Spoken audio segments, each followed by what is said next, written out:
자, 반갑습니다. 배동찬 교수의 맛있는 돈 이야기의 배동찬입니다. 자, 여러분 반갑습니다. 생로병사라는 말이 있죠. 태어나고 늙고 병들고 죽는다는 것인데요.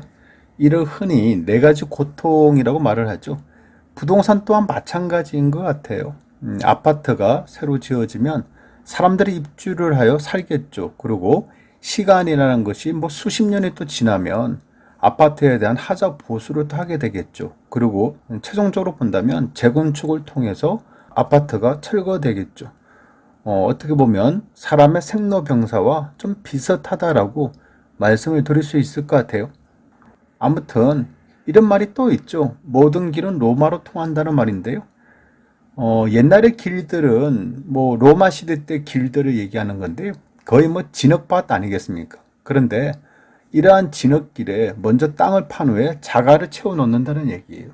그리고 그 위에 네모 반듯한 돌들을 깔아서 큰 길을 내고 배수로까지 만들었다는 얘기죠. 로마 시대 때 얘기입니다. 그러한 이유는 뭐 간단하죠. 그것은 전차가 다니기 쉽게 하기 위해서 이렇게 그 당시의 기술로도 도로를 만들었다는 얘기예요. 그렇다면 이러한 길들의 최종 목적지는 바로 로마였죠. 로마의 전 세계 정치, 경제, 문화, 군사력이 다 응집됐기 때문인데요. 그렇다면 우리나라로 본다면 모든 길은 어디로 통할까요? 그렇죠. 뭐 당연히 서울로 통하지 않겠습니까? 그래서 경부고속도로가 만들어졌고요. 호남고속도로가 만들어진 거겠죠. 다 서울로 통하기 위해서 만들어졌다라고 말씀을 드릴 수가 있겠죠. 그런데 요즘 들어서 행정수도 이전과 관련해서 많은 이야기들이 나오고 있죠. 행정수도 이전의 목표는요, 뭐 하나겠죠. 서울 수도권 과밀을 억제하겠다는 거겠죠. 어떻게 막아보겠다는 거 아닙니까? 결국 서울과 수도권에 집중된 이런 부분을 막게 됨으로써 부동산 가격을 잡아보겠다는 거잖아요. 그런데요, 세종정부청사가 이전을 할 때 서울의 집값이 떨어졌나요? 이게 이제 궁금한 거예요. 행정수도가 이전한다고 하여 서울의 집값이 이렇게 떨어지냐, 이게 이제 궁금하다는 거죠. 그런데 서울 집값은요, 행정수도 이야기가 나오기 시작한 2002년도 하반기, 2003년도 이런 시기부터 지금까지 부동산의 가격, 서울 아파트의 가격이 안 떨어졌다는 얘기예요. 서울 대치동 삼성 1차 85제곱미터 아파트 가격인데요. 요 밑에 있는 박스, 빨간색 박스를 한번 보세요. 2002년도 7월 달에 상한가가 4억 2천이죠. 2003년도 7월 달에 5억 1천이고요. 2004년도 7월 달에는 5억 3천만 원이라는 이야기입니다. 요런 시기에 2002년도 하반기부터 대선 공약으로 행정수도 이전 이슈가 됐지 않습니까? 그런데 웃긴 거는 서울의 아파트 가격이 2003년, 2004년 더 올라갔다는 얘기입니다. 그리고요, 2013년도에는 6억대 미만이 2020년 현재는 18억대에 이러한 금액에 거래가 되고 있다는 얘기예요. 또한 서울 미아 레미안 1차 110제곱미터 아파트 또한 마찬가지로 과거부터 지금까지 우상향이라는 이야기죠. 그런데 행정수도를 세종으로 옮기면 서울 아파트 가격이 안정세가 이루어진다. 이러한 생각은 어떻게 보면 좀 단편적인 생각일 수도 있을 것 같아요. 막상 행정수도 이슈가 대선 공약으로 2002년도 12월 달에 터져 나왔고요.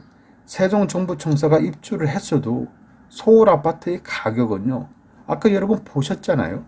오르고 또 올랐을 뿐이라는 거예요. 이러한 말은요, 제가 하는 것이 아니라 현재 여러분들께서 보고 계시는 가격 그래프들이 이렇게 말을 하고 있는 거 아닙니까? 그렇다면요, 아니 도대체 왜 서울 부동산 가격은 안 떨어지고 상승만 하냐? 물론 강력한 규제 정책이 나오면 일시적으로 떨어진 적도 있었죠. 또한 전 세계적인 금융 위기다, 외환 위기다. 그러면 일시적으로 떨어진 기간도 있었다는 얘기예요. 즉 떨어지고 오르고 떨어지고 오르고를 반복했죠. 반복했지만은 떨어질 때는 조금 떨어지고 올라갈 때는 많이 올라간 거 아닙니까? 따라서 그래프가 우상향이라고 볼 수가 있다는 얘기인데요. 그러면 이러한 이유가 뭐냐? 그 이유에 대해서 설명을 해드리면 핵심은요, 서울이라서 그래요. 그리고 강남이라서 그렇겠죠. 그렇잖아요. 예. 이러한 부분에 대해서는 누가 뭐라고 하실 분은 없으실 것 같아요. 아니, 서울이기 때문에 올랐고 강남이기 때문에 더 많이 오른 거 아닙니까, 사실? 그런 부분에 대해서는 인정을 하고, 그렇다면 이를 좀 더 자세히 살펴보자는 얘기예요. 수요와 공급 법칙이 어떠니, 또 공급량이 어떠니, 또 입주량이 어떠니, 이런 거 다 떠나가지고요. 그냥 크게 큰 그림을 보자는 얘기예요.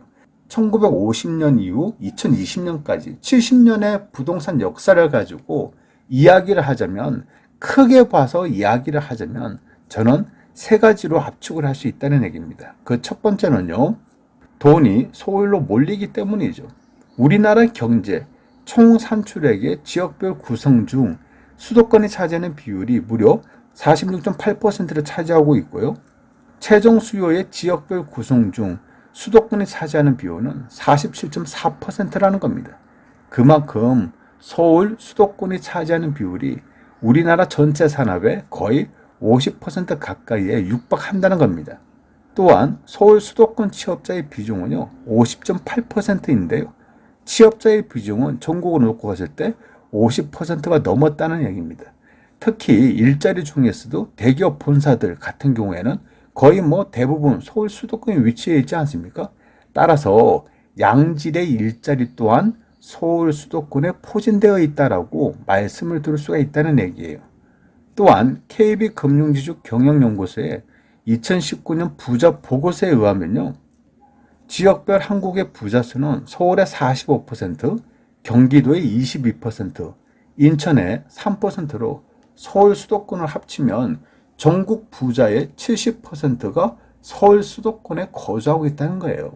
그만큼 서울 수도권에 산업과 자본과 돈이 밀집되어 있다는 얘기겠죠.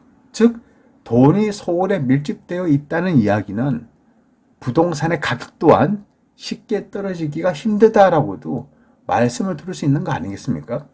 두 번째로 본다면요, 질 좋은 교육, 즉 좋은 대학교, 명문 대학교가 서울에 몰려 있다는 거예요. 따라서 지방의 유능한 인재들이 서울로 막 유입되는 거 아니겠습니까?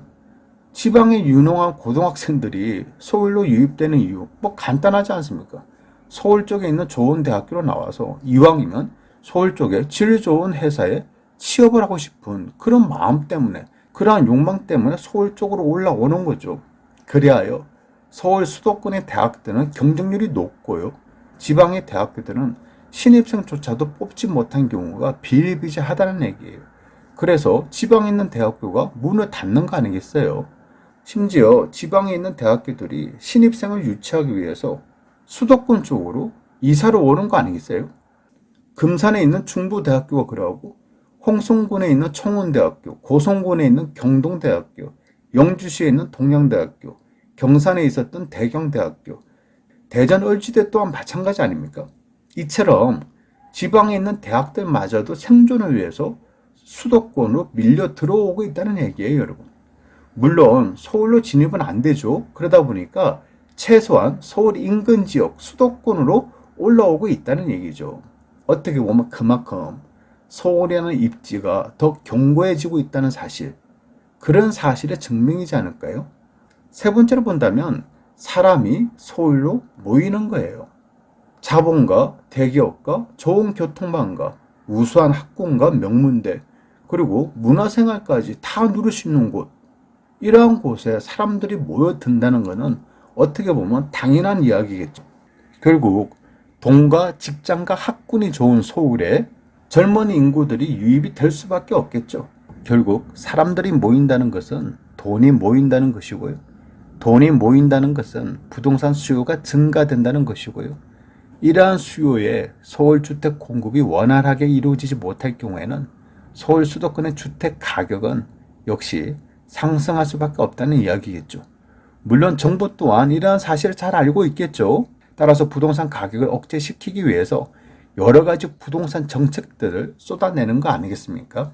따라서 강력한 부동산 규제 정책이 나오면 부동산 가격은 하락을 하죠. 일시적이든 장기든 하락을 한다는 얘기예요. 또한 전 세계적인 외환위기나 금융위기가 터질 경우에는 부동산 가격은 폭락을 할 수도 있다는 얘기예요. 하지만 시간이 지난 후에는 다시 반등을 한다는 얘기죠. 결국 서울은 서울이라는 얘기겠죠. 그러한 의미에서 행정수도의 이전 이야기는요, 서울과 핵심 수도권의 부동산 가격 영향에는 별다른 영향을 크게 미치지는 못할 수 있을 것 같아요. 왜냐하면 돈과 직장과 학군을 쫓아서 사람들이 모여드는 곳은 역시 서울 수도권이기 때문이겠죠. 이상까지 배종찬 교수의 맛있는 도움 이야기였습니다. 감사합니다.